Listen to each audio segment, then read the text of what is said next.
Hey, what's up, everyone, and welcome back to Franchise Unfiltered. Today, I've got a very interesting guest. I'm joined by Brent Bowers with the Land Shark. So a little bit of a different episode today. We're not really talking franchising, not even business ownership specifically. Brent is a real estate investor, primarily focusing in land acquisitions. His company is the Land Sharks. This is something I'm personally super curious about. I think everything that Brent's going to share with us today is going to really resonate with all of you out there listening. So with that, Brent, welcome to the show. Hey, Wes, thanks for having me, man. I'm excited to chat what we're up to with buying and selling land, putting manufactured houses on it. It's been a good time. I'm actually expecting a wire right now. So it's a good week. Every Nice. week that you have a closing is a good week. We had a closing yesterday, and hopefully we're buying another one today. So to keep that hopper full. Yeah, man. That's it. Like I said, I'm super curious about this. I don't really know much about investing in land. I know some people that have done well with a few land transactions. I think in most cases, like the people I know, they kind of stumbled into it. They've not really turned it into a business like you have. And from what I understand, you've really kind of systematized this. You've got a course where you teach other people how to do it, which is a good indication to me that you do have systems that you figured out and put in place, and you're running this as a business, not just, kind of a side hustle or a hobby. But so anyways, man, super excited to kind of get into your story and share some more with the audience. And then anyone that wants to learn more and, see if this is something that makes sense for them, we'll point them in the right direction before we wrap it up today. But maybe start with just a little bit of background. I know you are a veteran. So like at what point did you kind of get into land acquisition? And as you mentioned, you're building manufactured homes and putting them on the land, at least in some cases. So like where does your story start with all of this? Yeah, absolutely. I'm a disciple of Jesus. I'm a married man, father, husband. I joined the military in 2009 because I started in real estate in 2007, 2008, and got Perfect timing. beat up, man. I got beat up. So I was like, you know what? I think the military is going to be easier. No, I want to go back to school and start over. And thank God for my wife's grandpa. He was like, he's like, man, you could start over. You don't have to just, we had moved in with my in-laws and I was eating humble pie every day Yeah, yeah. for a couple years there. I worked for LA Fitness for a little while. Didn't make any money doing that until I quit, and they started sending me my checks. And I was like, oh, I actually was making a little bit of money. Um, Delayed. so I was finding sales, but joined the military, did very well, 8.5 years of service. But I was on this like clock where like I'm deploying every other year to combat zones and a lot of training time. And my wife didn't particularly like that. And I Sure. didn't either, young family at home. So I was searching for podcasts, man, like listening to the 4 Hour Work Week by Tim Ferriss, any podcast that will give me any information on how I can make money so I can get the heck out of the military. So I found land investing. So I kind of just started taking action in 2015. I was mailing the tax delinquent list, people that weren't paying their taxes on very like inefficient, not good, not buildable, not accessible, landlocked, garbage land. But I would buy it for a couple $100 and sell it for a couple thousand. Wow. And I just kept doing it over and over and over. And finally, I had built up so much passive income because I would sell it on financing. I didn't think people were walking around with 5 grand. I didn't even make 5 grand in a month and a half in the military. So I was like, hey, just pay me a couple $100 a month. And I built that up to like almost, I think it was like 12 grand by 18 months, by about a year and a half of doing it. And I worked my 12 butt off. grand a month. Yeah, 18 grand or 12 grand a month coming in. And I was like, well, heck, that's 3 times more than I make. I can get out now. Yeah. And I got out of the Army in 2018, haven't had a real job since. I've been just flipping land. The land deals have gotten way larger, by the way, and way more expensive and way easier to sell too. And then we started placing manufactured homes on it as well. And that's been just, I don't want to say like a gravy train, but it's been very predictable, repeatable, consistent, and a better system, like you mentioned. Yeah, it's So it started with you going to these lists that I guess you can find online of people that are behind on their property taxes. Yeah, that's really how it started. I didn't And couldn't so get it you're offline back then. I had to call the county. It was a mess. It was an absolute yeah, pain but in the now butt. I imagine it's pretty easy to find those lists online and the contact information, and then it's basically you reach out and you're essentially offering to bail them out, right? Hey, we'll take this off your hands. You're getting it at a good price. Then how do you find the buyers? Yeah, yeah, you got it right there, Wes. It's gotten so much easier, and that's just a small majority of the land deals we do. But the buyers, how do we find the buyers? It's all about marketing, really. It's how do you get this in front of somebody? A lot of realtors don't really, you know, work too hard to sell a piece of land. There's some that are absolutely amazing; they're worth their weight Mhm. in gold. But you want to get eyeballs on your land listings. You don't want to be like every other piece of land out there. So it's getting signs out, talking to the neighbors. A lot of times, the neighbors is who I sell the land deals to. When it's just a piece of land that I have not developed or put a brand new manufactured home on, it's neighbors. We sell it on Facebook, Craigslist, signs. Um, but here's what I found: like a lot of people want to own a piece of American land, even people Mhm. that are not in the United States. There's just something about land ownership that's just truly the American dream. And you can plant it, you can farm it, you can put cattle on it, you can build a house on it, you can build a barn on it, you can build a cabin. Like there's so many uses for a piece of vacant land, and a lot of people don't even build on it. They just want to say, "Hey, yeah, I got that lot down the road, or I got 5 acres. We go and camp on it. We build fires, we camp out, put our I'm RV I'm on it." thinking about a buddy of mine he's got a bunch of rental properties that he owns, and he bought a couple acres, like, in the middle of nowhere, a couple years ago, put a little metal building up there, and he's got some four-wheelers, go out there, build fires, shoot guns, like, very redneck stuff, but, he loves it, and it's like, 10 minutes from where he lives, so he can get out there pretty easily, and, So he'll true. probably be able to sell it at some point, because it's in an area that development is kinda moving out that way, but he's got a nice little getaway, Yep. he got it at such a cheap price. He's like, "I don't need to do anything with it. I can just hang out on it." People love that. Yeah. I got a barn on 4 acres, and most of the land is wetlands, the 4 acres in Florida. Just a big old barn. I get $2,000 a month for that property coming in, Someone leases it from you. leasing it. Yep. Now 400 of that payment goes towards his, purchase in 2 years. He's got an option to buy it. So Okay. he's lease optioning it from me.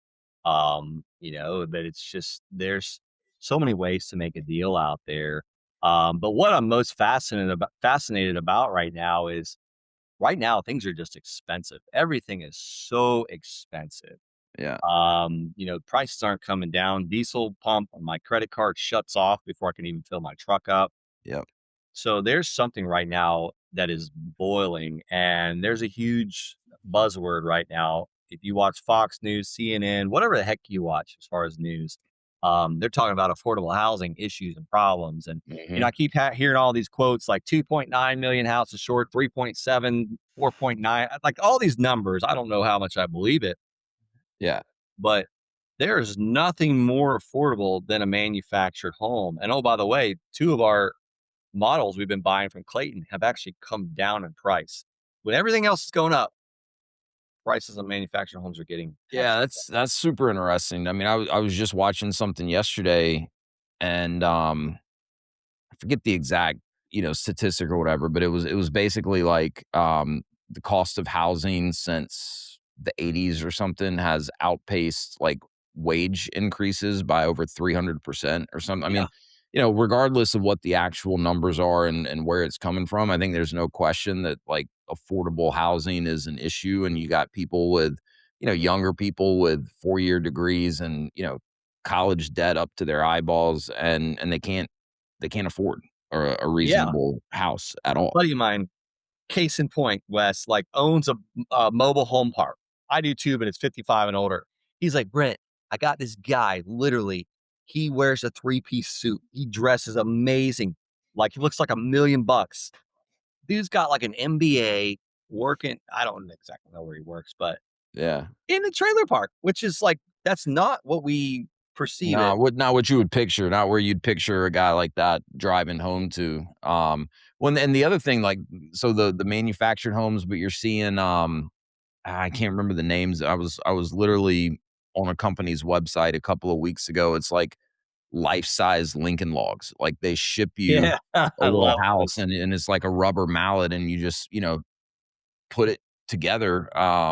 You've got, Amazon, I think, has like, little tiny homes and stuff. I mean, you're seeing all of these, kind of non-conventional housing options come onto the market, which I think just kind of reiterates your point that affordable housing is a big issue, and people So are needed. looking for, more affordable ways of, finding a good place to live. Yeah, can't agree more. Can't agree So more.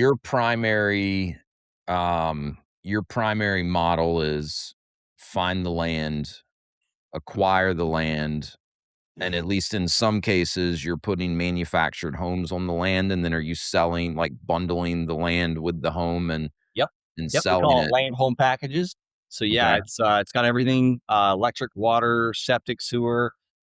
We get a certificate of occupancy and inspection. A buyer comes in, they can get a FHA loan, a VA loan, a conventional loan, a USDA loan, even non-QM for investor loans, no income verification, no tax return needed, 15% down, low as, like, a 630 credit score. So, yeah, it's like a lot of these tiny homes and boxable and all these stuff, you got to be real careful because someone's got to be able to get a mortgage for this.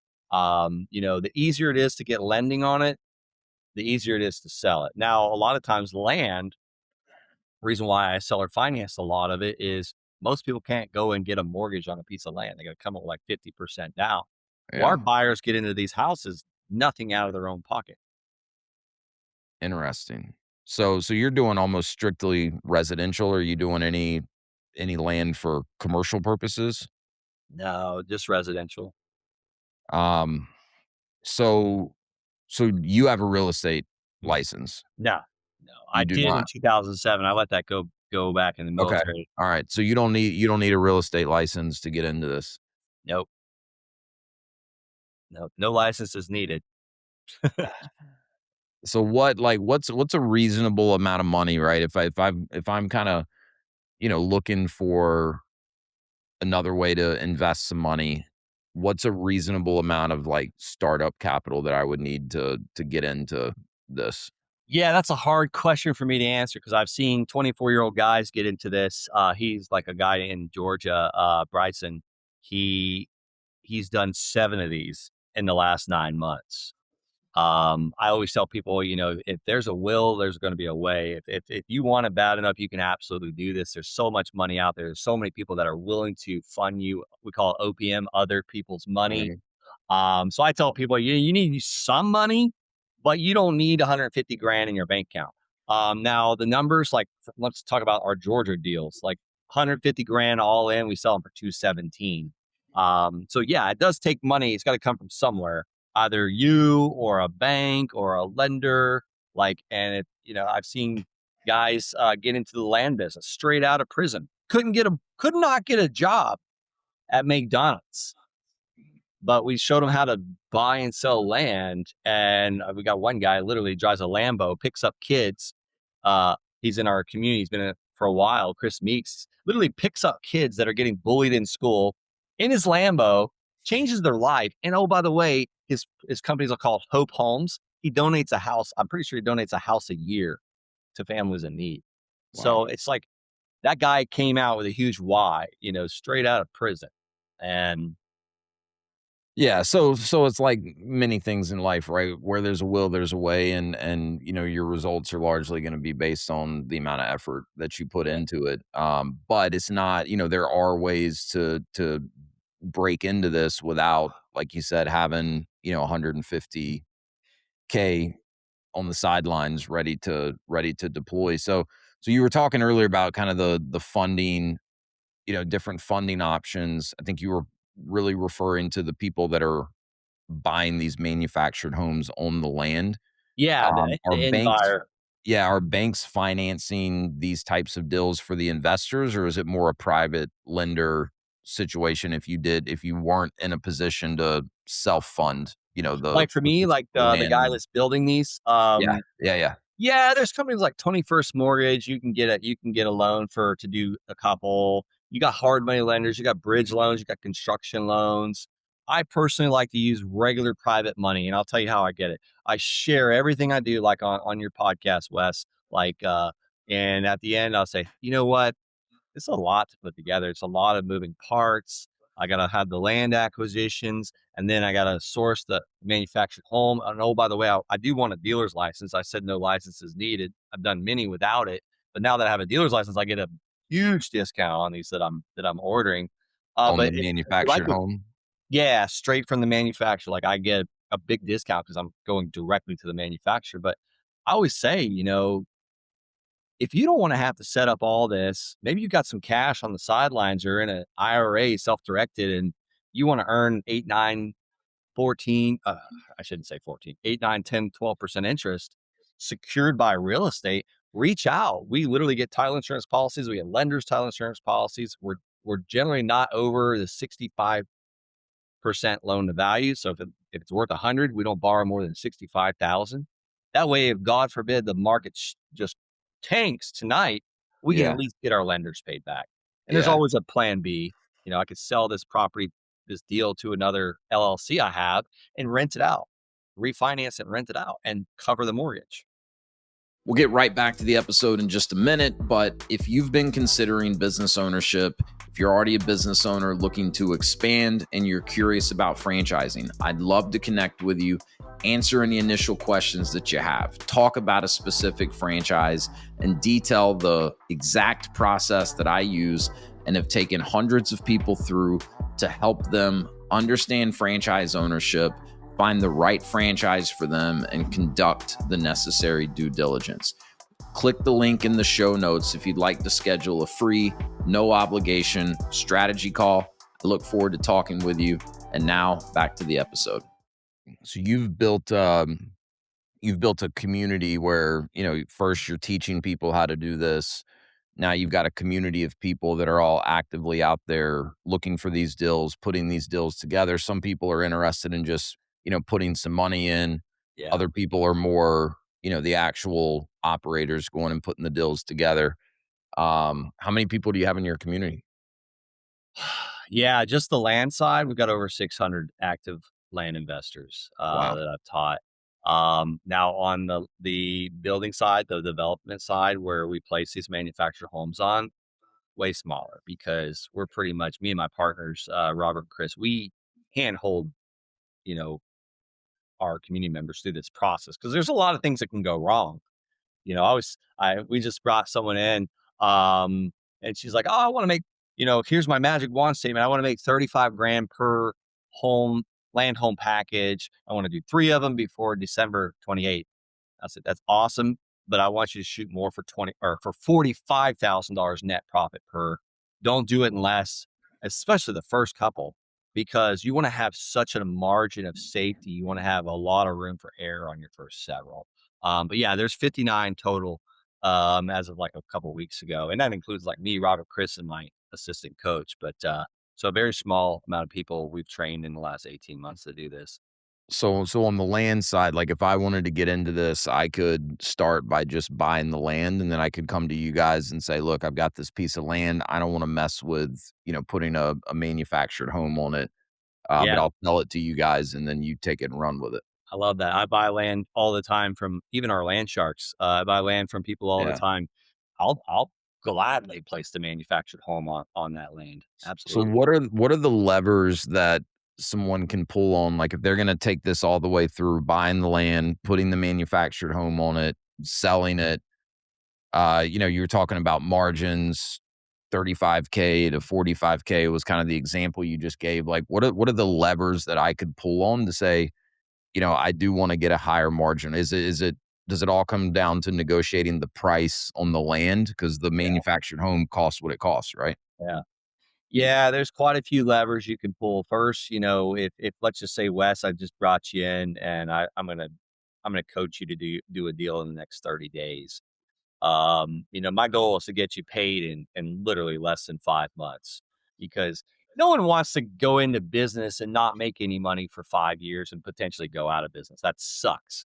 Yep. Um, like I'm fascinated with business, but like my early land days, like I wanted to make money immediately. I had to be profitable immediately because I had a huge need for cash right Yeah, away. you didn't have a super long runway. No, I had no savings. I owed Capital One a ton of money. I owed Amex money, and it's just like, oh yeah, because I had 6 rentals and they were dumps, and my Home Depot card was maxed out. Like if I would have left the military, I would have lost those 6 rentals that were just dogs. But I made a lot of mistakes in real estate when I first started.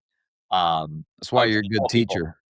"What's that?" That's why you're a good teacher. Yeah, I tell people I've been Thanks, man. I'll take that compliment. I've been practicing since 2007. Yeah, Um, yeah, but first thing I would do, Wes, is like, okay, where do you live? And then let's start looking on Redfin and let's see, let's maybe just want to do land. All right, let's figure out where the land's trading within a couple hours from you. Or, oh, you want to do manufactured homes on land? Okay, let's find out where we see manufactured houses selling on land within a few hours from you. And then we're going to find out the demand. Like, we want to see what's selling, how much is selling, what that land's going for, what those houses are going for. Here's the biggest problem you're going to have.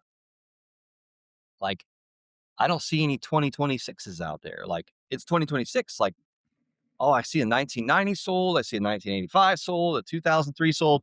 So we got to almost go off of those numbers that if it pencils out with an older one, we know a brand new one no one's ever lived in and it smells brand new and amazing. It's got 2 years of warranty. That one's going to probably sell faster and for more.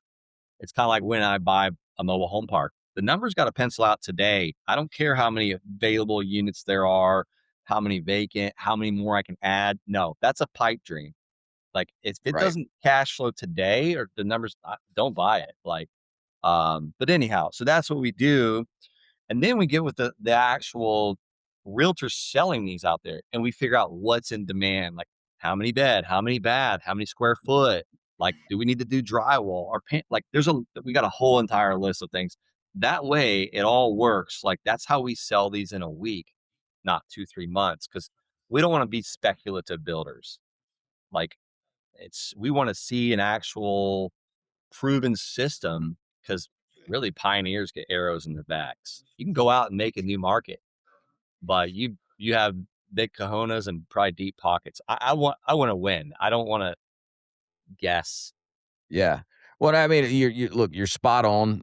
I talk to people all day, every day that are, driven to usually break out of corporate America in some form or fashion. I've worked with a lot of veterans that are, approaching the end of their time in the military, and they're trying to figure out what they want to do next, and they know they don't want to go, work a 9 to 5 for the rest of their working years. Sounds like prison.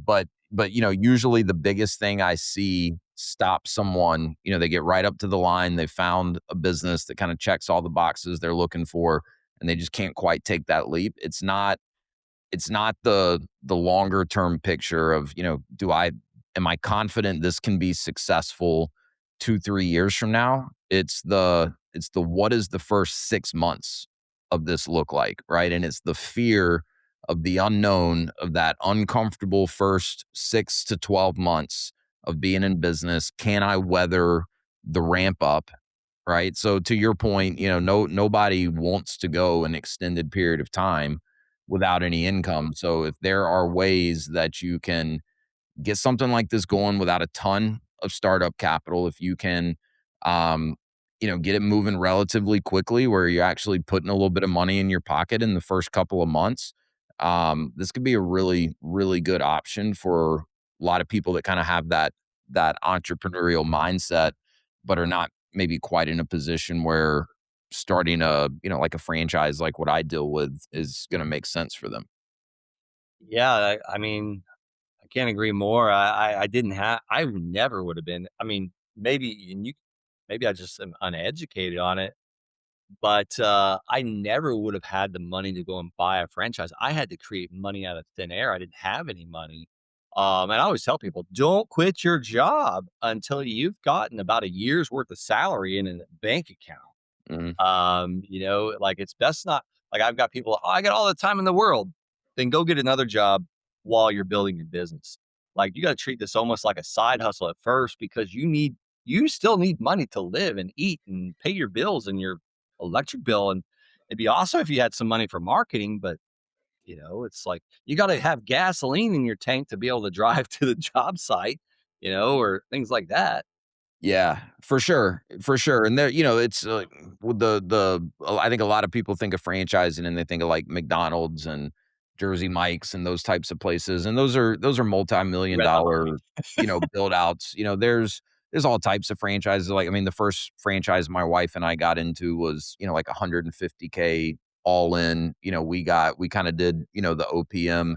We had an investor that put up the majority of the money. A lot of people are using SBA loans where, you're Okay. gonna need to come up with roughly 20% of it, but, there's franchises out there if you've got 30, 40, 50K, you can pull it together to make it happen, but, if you've got 10 or 20K, you're probably not in a position to get into a legitimate franchise, and the trade-off is the lower cost franchises do typically need a lot more hands-on Mm, um, you know, time and energy from the owner. So, like a lot of people that are, like I work with a lot of med device and pharmaceutical reps, and they're making two, three, 400K a year. They kind of in a, golden handcuff type of position. They love the idea of, getting into a franchise, but they're not going to walk away from that type of money. While they have it coming in from their corporate job. So, they're looking at typically brick and mortar franchises that are kind of set up to be manager run from day one, and those are going to carry, a higher initial investment. So there's different ways to do it. It's more attainable than I think a lot of people initially imagine until they kind of understand the full landscape of all the different types of franchises that are out there. But the reality is it's not going to be an option for everyone. It's also freaking hard, and I'm not not s say what you're doing is not hard, but, you know, different skill sets for different people, right? yeah. And so, like, for me, this is super cool, to see, how you guys are doing this because I just know a lot of the people that I talk to that franchising is not a fit for one reason or another. Something like this could be an amazing opportunity. Yeah. Yeah. And I'll tell you, I had a team of 15 people and, I've been in charge of people, managing people. I don't want to do that ever, ever again. I had one Same, employee, same. um, and she makes sure my offices ran. I used to have the office, and I say the office, make sure the monthly payments are coming in, make sure all the rentals are being paid for and repaired, things like that, and make sure closings happen. I just don't want to manage people. It was such a daddy daycare type thing. I'd come home stressed, and I thought I was making a lot of money, but it's just I have way less stress now, and you Well, know, and that's so important too, like, a lot of the people I talk to that are, considering business ownership and, at the end of like my company is Path to Freedom, right? At the end of the day, people are just looking for freedom, and that's, there's a financial component of that, there's a time component of that, but I find the bigger driver for most people is they want more control of their time. It's the financial motivation is not the biggest driver. Meaning like, they obviously need to bring in enough money to cover living expenses and things like that, but it's not like, "Hey, I wanna get freaking rich so I can drive a Lambo, and get the Rolex." It's, "I want control of my time. I wanna be able to spend the majority of my time the way I wanna spend it with the people that I wanna spend it with." And so, the level of stress, we all know people that are very, very financially successful, but they're stressed to the max, and, that's not real freedom, in my it's opinion. not. I've been that guy Um, you just mentioned right there. Yeah, I thought I was doing well, but sometimes it helps when your wife points it out. She's like, "Yeah, you're not successful. You're like working like crazy. You're just putting on a mask." And I was like, "Yeah, you're right." And just had to reassess things. Type yeah. So life. when did that kind of pivot come for you? It was a couple years ago. It was a few years ago. She's like, "You made a promise to me," and I was like, "What? What are you talking about?" Yeah, you'd be home more often, you'd help more often, you'd be around more often. I supported you getting out of the military because we were going to have more time together. And here you went out and started multiple businesses. You're flipping houses, you're flipping land, you're putting manufactured homes on land. You got the coaching company. I was like, "Oh, you're right." But I thought I was enjoying all of it. Yeah, But I well, was and there's still something to driving be the fire. said, if there's a difference between working hard, burning at both ends because you have to, right, just to keep up with the bills and stuff, and you're stressed to the max and you're not enjoying. There's something to be said if you're passionate about what you're doing and enjoying it. That's a little bit different, I guess. But yeah, it sounds like you had to kind of narrow the focus a little bit. Yeah, I was talking to my advisor at Northwestern Mutual, and he's like, you know, "Here's where you're really making money. Should you be focusing on those other things?" I was like, "Oh, well, I like it. I want to do everything." And he's like, "Well, if you stop in 2 years, you can literally like disappear."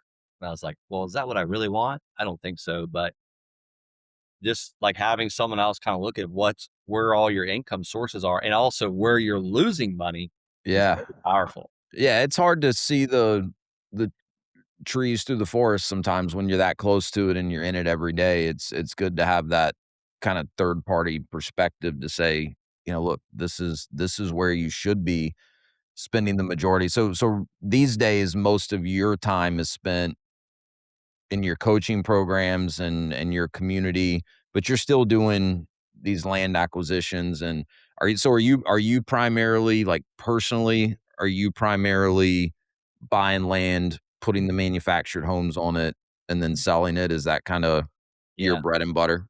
Yeah. That's my main driver of income right now. And you asked me that a year and a half ago, it would just been land only. But now it's 95% buying a piece of land on the land I'm buying today, placing a brand new manufactured home on it. The one I sold yesterday, brand new manufactured home on land, just waiting on the wire. My goal was to sell two a month. And I have, my subcontractors pretty much running the whole thing.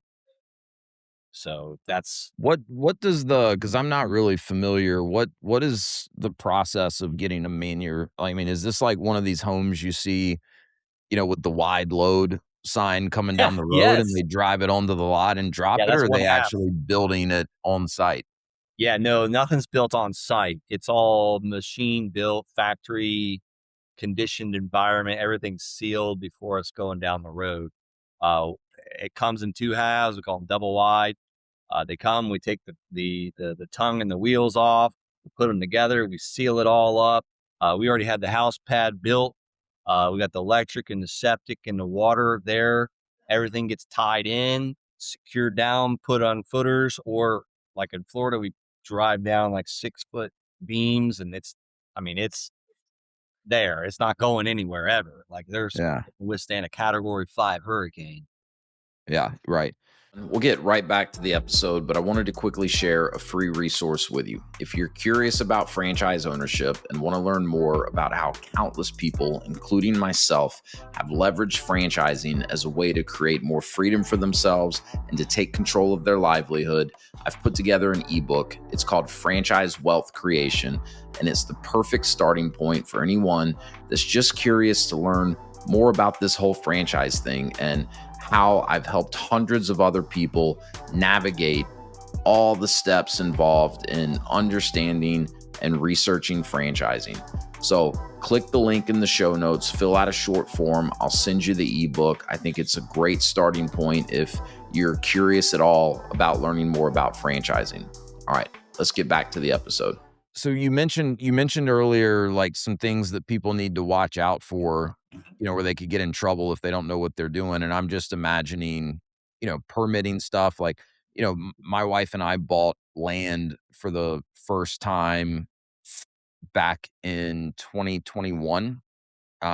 This was not like an investment for us. I mean, it was an investment for our family, but we built a custom home on it almost 2 years ago, finished that. So that was our first time buying land, and there was way more to it than I expected. Is Oh yeah. 2 acres, on the marsh. So there's a wetland component. We had to get CAMA out here to there was and like thankfully our real estate agent was pretty familiar with, buying this type of land here on the coast of North Carolina. So she held our hand and walked us through it. But, there was just a lot to kind of navigate.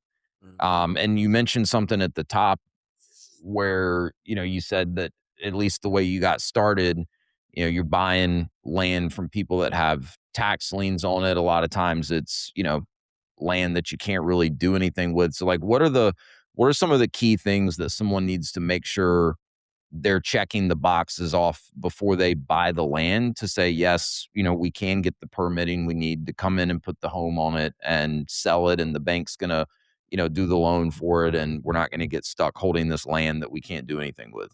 Yeah, like you said, you want to do as much as you possibly can before you actually take ownership of the land. If you want to get in writing that you can get a building permit on that land, it needs to be accessible. How are you going to get your water? Like, where's the water going to come from?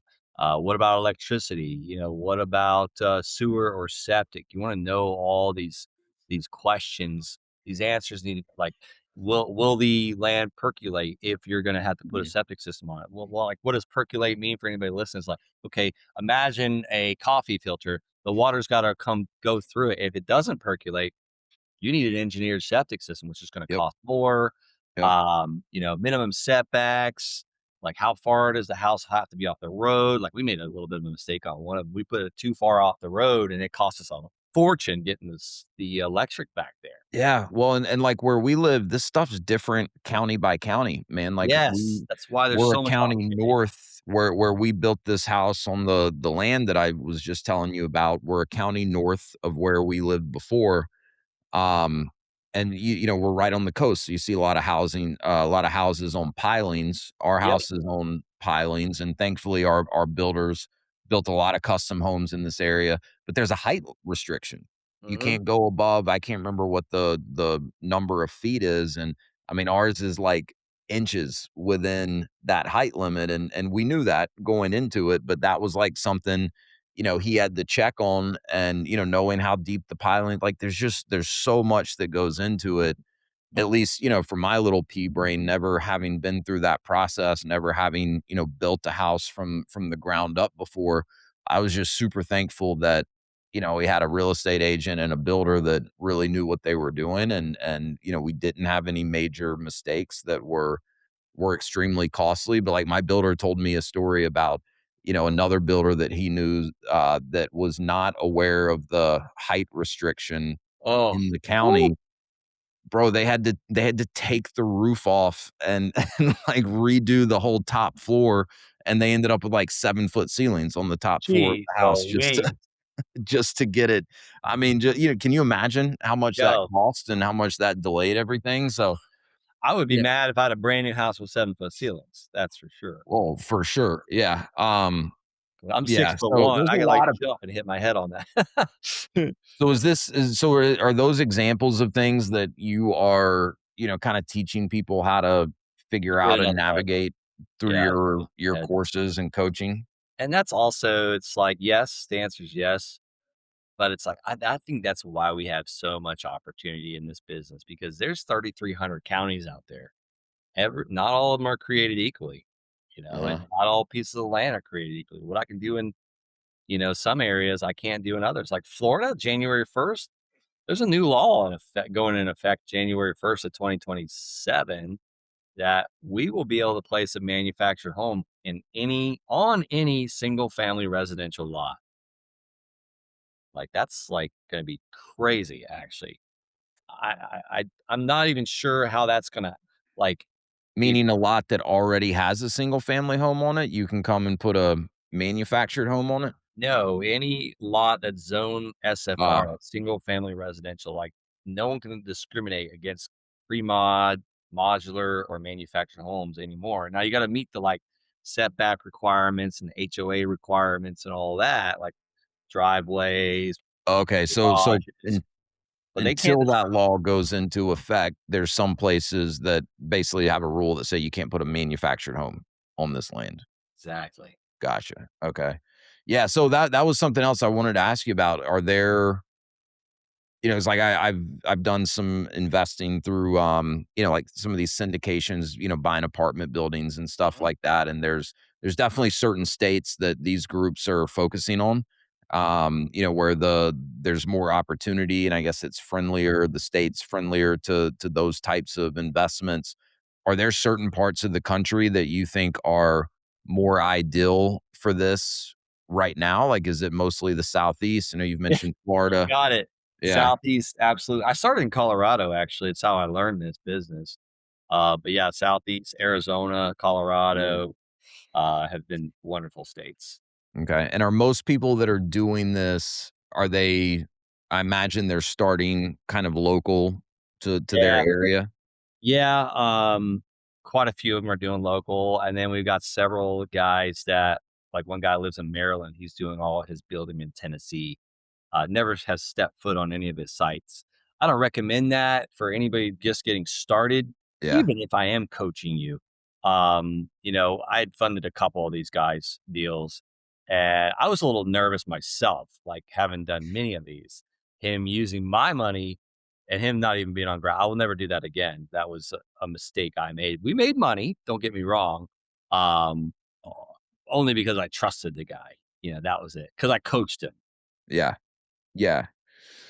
Um, Man, this is super interesting. You definitely piqued my interest, and I'm sure others that are listening to this and will listen to it are going to want to learn more. So, obviously we just barely scratched the surface on, everything there is to learn, about this model, this investment strategy and system that you've come up with. So, that's why you have the course. That's why you do the coaching that you do. So, where should people go if they want to learn more about the coaching program, or, if you want to share a little more about the coaching program here, feel free. Yeah, I guess it was simple. Yeah, they can head on over to the landsharks.com. Okay. They can schedule a call. They can look at some of the success stories. I post something on YouTube a couple times a week. The Brent L. Bowers. Um, you know, I would say let's jump on a call. Check out my YouTube channel. Check out my TikTok, Brent L. Bowers, Instagram. I'm all over. I try and post something at least once a week minimum, just to make more people aware. The more people I teach about it, the more deals I'm able to do, the more affordable housing we're able to provide. And again, if we're seriously short over 4 million houses in the United States, we're not going to scratch the Yeah. surface anytime soon. Yeah, this makes a lot of sense to me. Like sometimes I'm a little wary of, people selling courses, and I'm like, if it's so good, why are you dicking around with a Glad you asked that. $1,200 course? Like, why aren't you just doing more of what you're already doing? But it Yeah. makes a ton of sense. You're building an ecosystem that kind of feeds more opportunities to you, and you're obviously out there actively doing this yourself. Same with me, coaching people through the process of evaluating franchises and buying a franchise. We own franchises. You can only own but so many, and we've got 3 kids at home, and my wife Yep. has told me that I'm not allowed to buy another business or start another business until the kids are older. So, Understood. this I, this is the way I can stay busy and help others, figure it out too. I had a lot of awesome people, kind of take me under their wing and help yeah, me. Still do, and God knows I need it. same here. So, you know, I love what you're doing. I think this is definitely, I don't know if you call it a niche, but it's not on enough people's radars, I don't think. And obviously there's more to it than just, buying a piece of land and turning that into a profit, but it sounds like you figured out a really good system. Um, so basically, starting point, we'll link the website and your YouTube channel and stuff in the show notes to make it easy for people to find. But starting point would be to go to the website, read a little bit about it, set up a call with you if they want to learn more. Um, is there kind of just one course option, or do you have multiple options, different price points for the course? Yeah, the landsharks.com. Yeah, everyone starts in a different place. And you mentioned all the people that have helped me out. Oh my goodness. You know, I've had so many different people help me out, give me opportunities. And, I probably couldn't even have afforded their coaching. So we've got options for someone just starting and someone that's like, Brent, I want to do $1 million in the next 12 months. Okay, let's go. Why? First of all, why do you need $1 million? Like, yeah, I prefer to make, let's just do 500,000 over the next 12 months. That's literally 10 projects. That's very doable. But yes, the answer is absolutely. Everyone's in a different spot.